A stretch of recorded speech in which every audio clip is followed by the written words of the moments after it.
नरेंद्र मोदी के संसदीय क्षेत्र वाराणसी से यह घटना चल के सामने आई है, जो कि हर एक संवेदनशील इंसान के रोंगटे खड़ी कर देने वाली है। एक पिता की उम्मीद और एक बेटी के सपनों की न जाने इतने छोटे उम्र में ही कब जो है कि यह भयानक रूप ले लेती है। तो आइए इस घटना को बताते हैं। नमस्कार, मैं विशाल पाल। आज आप लोगों के लिए एक ऐसी घटना लेके आया हूँ जो बनारस की है।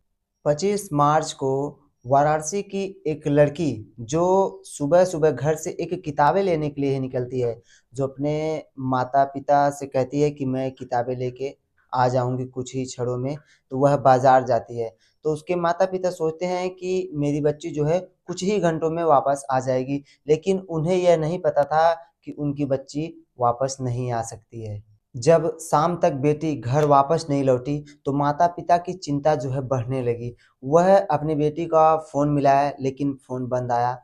तो उन्होंने रिश्तेदारों और कुछ दोस्तों से कुछ पूछताछ किया, लेकिन कोई जवाब नहीं मिला। तो वहाँ पे तुरंत वह जो है घबराए रहे और जाके पांडेपुर थाने में बेटी की गुमशुदगी की रिपोर्ट लिखवाई। और पुलिसकर्मियों ने उन्हें इन मतलब कुछ हिम्मत दिया कि मैं आपकी कार्यवाही पूरी करूँगा, तब वहाँ से माता-पिता थाने से वापस घर लौटते हैं। जब पुलिसकर्मियों द्वारा कोई संतोषजनक निर्णय नहीं लिया गया, तब माता-पिता जो है 30 मार्च सुबह से चल दिए अपनी बेटी को ढूँढने के लिए। दिन भर जो है वह रोड पर अपनी बेटी को ही ढूँढते रहे। फिर कई दिनों तक ढूँढते रहते हैं, उसके बाद अचानक 4 अप्रैल को लालापुर थाने से फ़ोन आता है कि आपकी बेटी मिल गई है। तो माता-पिता जो है शीघ्र ही थाने पे पहुँचते हैं, तो वहाँ देखते हैं कि उनकी बेटी पूरी तरह से नशे की हालत में हुई वहाँ थाने में बैठी हुई है। उनका ब्लड प्रेशर पूरी तरह से हाई हो जाता है। और एक महिला पुलिसकर्मी जो उसकी बच्ची को वहाँ उस हालत में पकड़े हुए रहती है और वह उसकी माता को कहती है कि इसे लेके घर जाइए। तो वह अपनी बेटी को घर लेके आते हैं और लगातार 4-5 दिनों तक वह लड़की जो है बहुत ही बुरी हालत में थी, ना ठीक से बातचीत करती थी और अपने घर वालों को ही देख के जो भी इंसान रहता था, लड़के रहते थे, उन्हें देख के उसे बहुत ही खराब फ़ील हो रहा था, जिस तरह से यह घटना घटी थी उस लड़की के साथ। उसके बाद 6 अप्रैल को लड़की किसी तरह से होश में आती है, तो वह अपने साथ बीती हर घटना को अपने माँ-बाप के साथ शेयर करती है। तो यह घटना सुन के उसके माँ-बाप का जो है होश भी उड़ जाता है। अपनी बेटी के साथ हुई इस हैवानियत को सुन के, जो कि उसकी बेटी के साथ लगभग 23 लड़कों ने मिल के रेप किया था, यह सुनते ही उसके पिता का कलेजा फट जाता है। वह पूरी तरह से लगभग हार्ट अटैक वाली स्थिति में आ जाता है।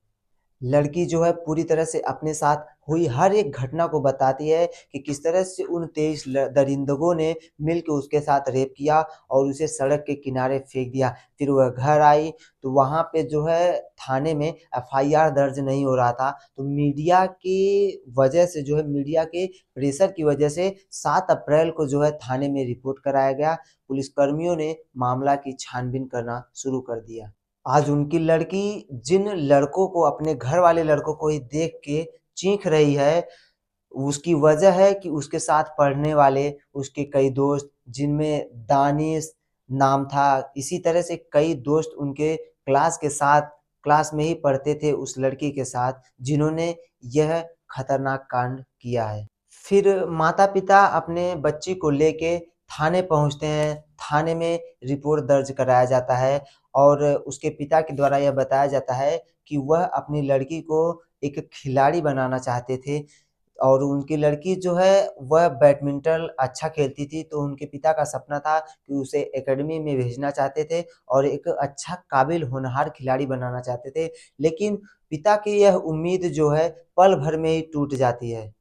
लड़की के साथ हुई इस गैंगरेप में लगभग 23 लोग थे, जिनमें से 9 आरोपियों को गिरफ्तार कर लिया गया है और बाकी जो है पुलिस मामले की छानबीन कर रही है और वहाँ के थाना क्षेत्र के द्वारा इस मामले को हैंडल करने के लिए 3 टीमें बनाई गई हैं।